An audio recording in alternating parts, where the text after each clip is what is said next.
I had the weekend kind of to myself. The weather was awful in New York City. And so I said, you know what I want to do? I'm going to go watch a couple of Broadway plays. You guys know I don't like musicals, but there were two that I was interested in. One was Othello with Denzel Washington. It was incredible. Not a surprise that one of the best actors of our generation would be really amazing in a Shakespearean play. Jake Gyllenhaal's also in it. I thought it was fantastic.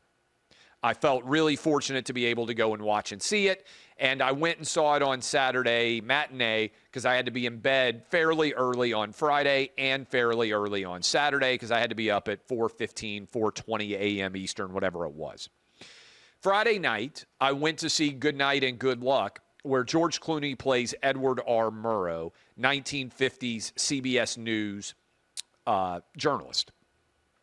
And in that era, Edward R. Murrow, that they're telling the story of, got into it with Eugene McCarthy, the junior senator from Wisconsin, as they call him throughout, over his House Un-American Activities investigations. Basically, were they communist or not communist?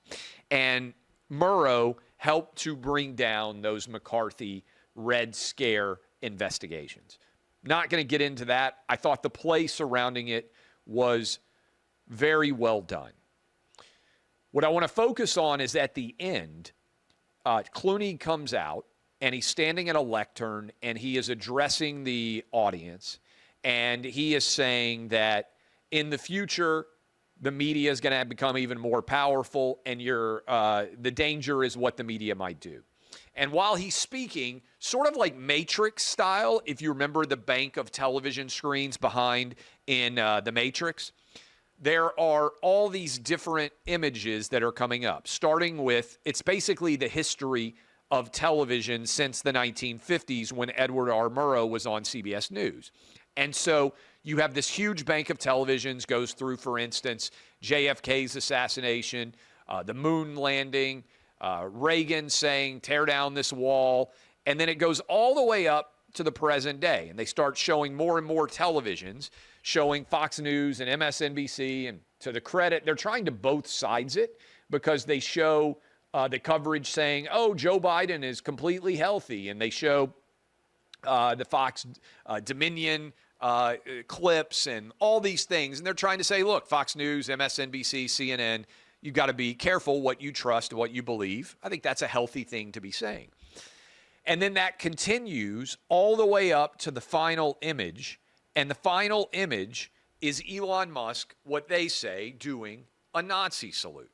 Now, they take out the actual truth, which was Elon Musk tapping his heart and then trying to speak to everyone across the entire arena that he was addressing in the wake of the election and at the Trump inauguration. And so the final image is Elon Musk doing what appears to be a Nazi salute, and the crowd largely gasps at the use of that image. And it really bothered me because the actual play itself, Good Night and Good Luck, I would actually say, hey, you should go watch it if you have the money and you have the inclination and you're going to be in New York City. I think for an hour and 45 minutes, you would watch it, think it was fairly well acted, fairly well done. I think you would enjoy it.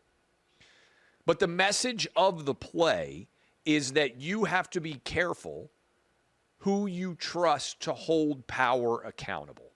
And there's a line in the play where Edward R. Murrow has said, okay, this works for you, but what about the future, Edward? What about people who aren't as committed to facts and the truth as you are? How will that play in the future?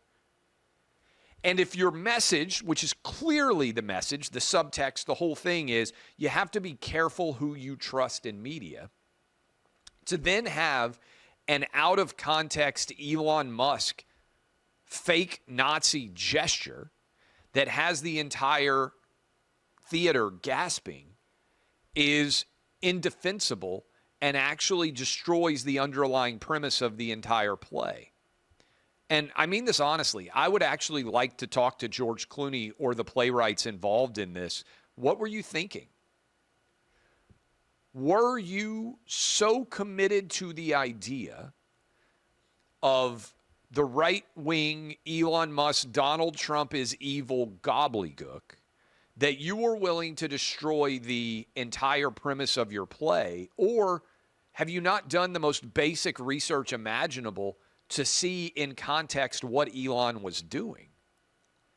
And a part of me thought there's no way that playwrights or George Clooney could be this insulated and unaware of the reality such that they could make an error of that nature, and that maybe they were intending to satirize all of the credulity of this audience, which is accepting their media take as the truth without doing the bare minimum of research, which is what exactly they were criticizing in the play itself. So a part of me just, I'm sorry, could not help but think they can't possibly be this dumb. They can't possibly be this lacking in self-awareness. Maybe, possibly, diabolically, they are actually satirizing the entire theater by and large, except for a few people like me who would be asking the question that I'm asking right now.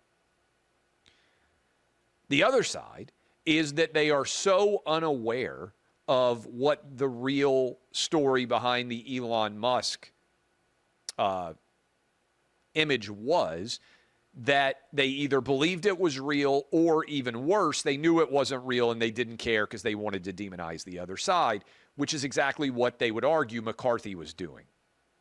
So I don't know that anybody from Good Night and Good Luck, again, I want to clip this whole thing and make sure we share it. I don't know that anybody from Good Night and Good Luck involved in that play, from George Clooney, playwrights, theater owners, whoever, is willing to actually have a conversation about this with me. But open invite to come on and talk about your play and explain that conclusion to me, to this audience, and to the larger audience, because Elon Musk has reacted to it as well, and I'm going to go talk about it on Will Cain's show in a moment. Second part.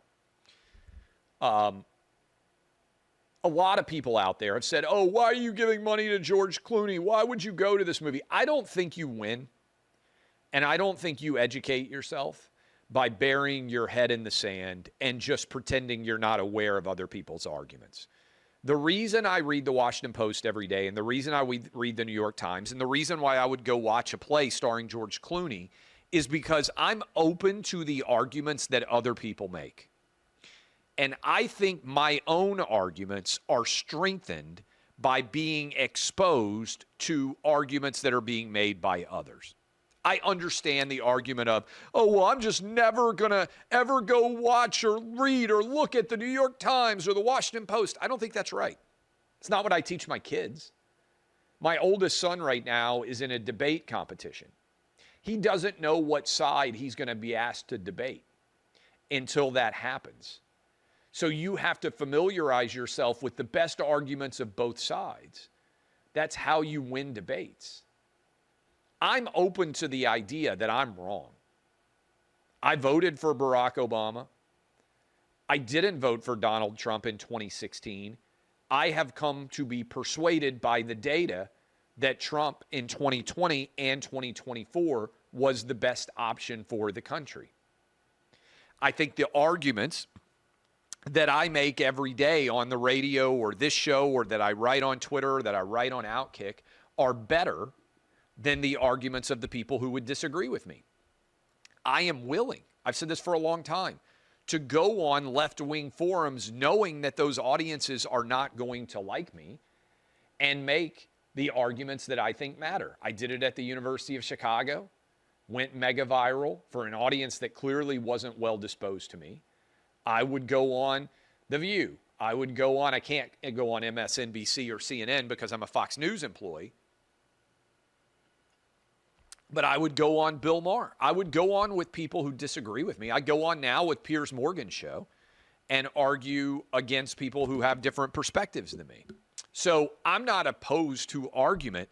I think you have to consider the other side's argument in order to strengthen your own. And that's, to me, what you should want someone to do. And that's what I did on the weekend up in New York City when it came to good night and good luck. And again, open forum.